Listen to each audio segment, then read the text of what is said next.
In a very peaceful area in the Danvers region in Ukraine, Mykola lives with his pregnant wife Nastya. Both of them are known as the first eco-settlers in the area. Nastya is an artist who likes drawing and wood carving. She even makes a wood angel for Mykola so he can have a protection amulet. Mykola is a mathematician, physicist, and ecologist that teaches at the local school, which he travels to on his bicycle. The peace sign outside their home is the paw of the white raven, representing an ancient legend of a raven that felt pity for people and brought them fresh water and food, losing its feathers in the process. Because of the lack of electronics at home, the couple does not get any news until Mykola goes to work and gets a few minutes of TV during his break. That is how he learns about the protesters that were killed in Ukraine's capital city and Russia possibly invading the country. During class, Mykola is harassed by student Ivan, who thinks his teacher is a stranger and a weirdo, so he wants him gone. But Mykola never lets him anger him because he believes in pacifism and working on guiding the youth's mind. One morning on his way to work, Mykola notices some soldiers standing by the road but pays them no mind. When he finally arrives at school, he is shocked to find it empty, and the TV quickly tells him why. Russia has invaded Ukraine, remembering the soldiers he saw earlier. Mykola worries about his wife and rushes back to his house, but it is already too late. The Russians are there beating Nastya up, and they catch Mykola too when he tries to defend her. After the soldiers make sure they are not spies, they start a fire inside the house and leave. But when Nastya tries to retaliate by throwing a stone at them, the soldiers do not hesitate to shoot her before finally going away. Devastated, Mykola clings to his wife's body while watching his house burn down. Hours later, 2 members of the Ukrainian militia find Mykola, and after checking his identity to make sure he is an innocent civilian, they help him dig a grave for Nastya. Then they take him away with them to their base, although before leaving, Mykola makes sure to take the wood angel with him as the last memory of his wife. The higher-ups at the base are not happy about the sudden arrival of a stranger because he could be a spy. But Mykola quickly proves himself by saying he wants to join the army and drive the Russians out of their country. From then on, Mykola is sent to a heavy training course where he must learn to exhaust his body and use firearms, 2 things that as a pacifist he has never done before. Disassembling and assembling weapons is particularly hard for him, and it earns him the mockery of his superiors, especially when he announces he has chosen Raven as a code name. Mykola does not let them put him down and trains extra hard, staying up late with weapon practice and keeping the wood angel close so he never forgets his objective, getting revenge for his wife. A few weeks later, the trainees learn there are not enough snipers at the front, and the army is looking for volunteers for the job.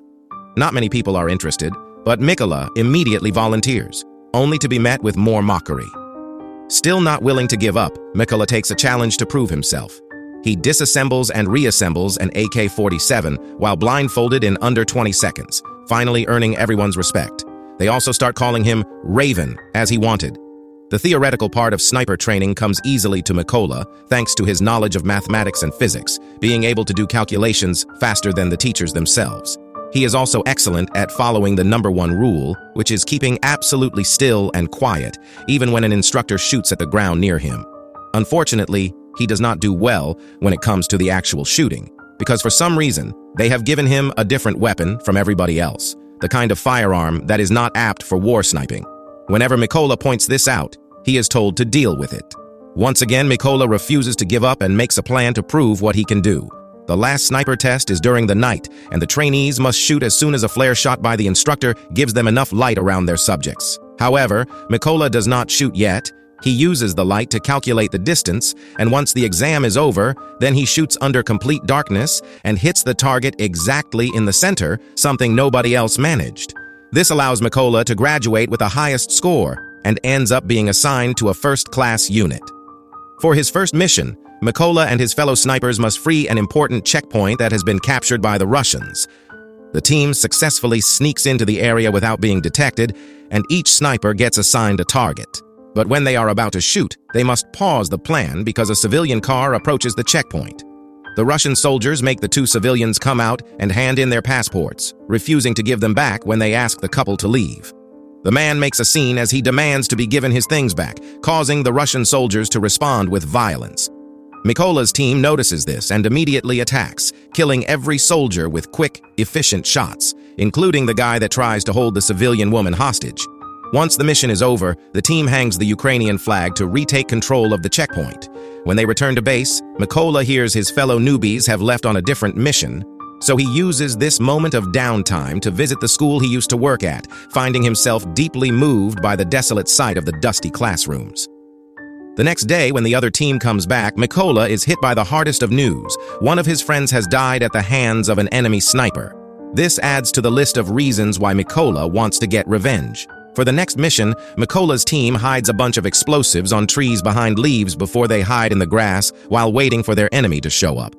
When the Russian soldiers appear in the forest, as reports had anticipated, Mykola hesitates to shoot because he sees something he cannot believe. Ivan has joined the Russian army and is coming this way with the rest of their enemies. He snaps out of it when the captain orders him to shoot, and Mykola hits the detonator, killing every Russian soldier, including Ivan. When the captain asks him what was all about and hears Mykola's explanation, he responds, Ivan had made his choice. Later, during a break, Mykola and the captain bond over their memories of home. The captain carries with him a picture of his family and explains he has an agreement with his wife not to tell his daughters the nature of his job, so they think he is away on a business trip. In return, Mykola shows him the wood angel, explaining it symbolizes his own family. A few days later, the Ukrainian forces manage to secure the trenches by the border, so the sniper team gets in position to wait for the Russian forces that are getting ready to invade this region.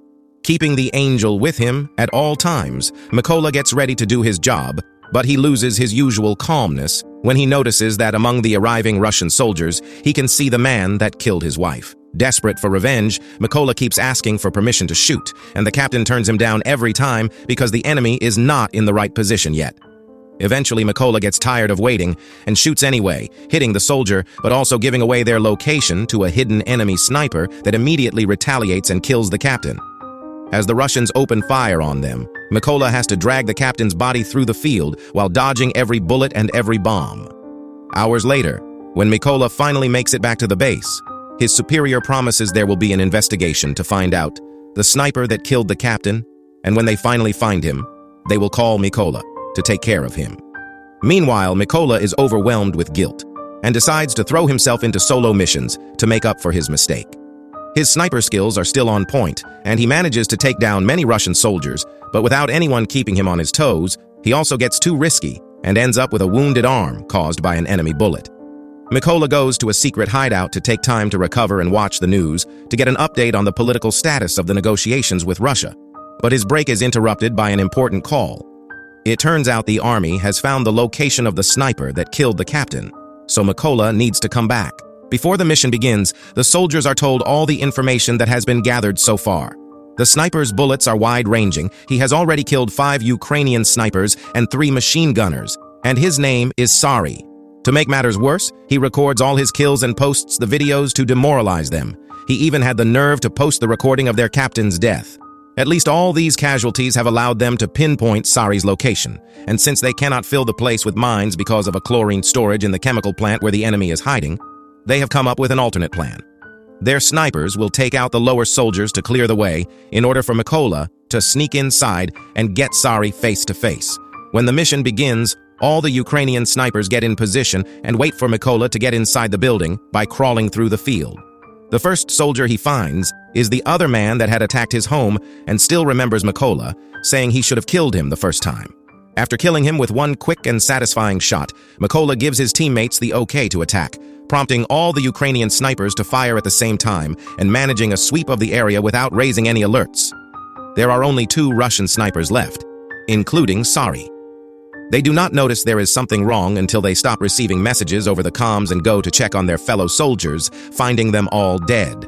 While Mykola uses the chance to get deeper into the building unnoticed, Sari calls for backup and sends the other soldier to keep watch before he returns to his spot, where he is surprised to see a little wood angel. At that moment, Mykola comes out, jumping on Sari to kill him with a knife, while the other Russian soldier falls victim to a grenade that is waiting for him. Then the backup that Sari called for arrives at the area, so Mykola uses Sari's radio to tell the new soldiers that they will pay for what they did. As soon as the Russian truck parks, the Ukrainian soldiers open fire on it, eliminating all the targets in seconds. Now that Mykola has avenged his wife, his friend, and his captain, he decides to take a break and go back home to visit Nastia's grave, making sure to fix the cross that had fallen. Sadly, as much as he misses his home, he cannot stay because there is much more work to do for his country. Soon, he is on another solo mission, ready to bring down as many Russian soldiers as necessary. Like and subscribe to watch more videos like this, and don't forget to turn on your notifications. That really helps my channel. Thanks for watching.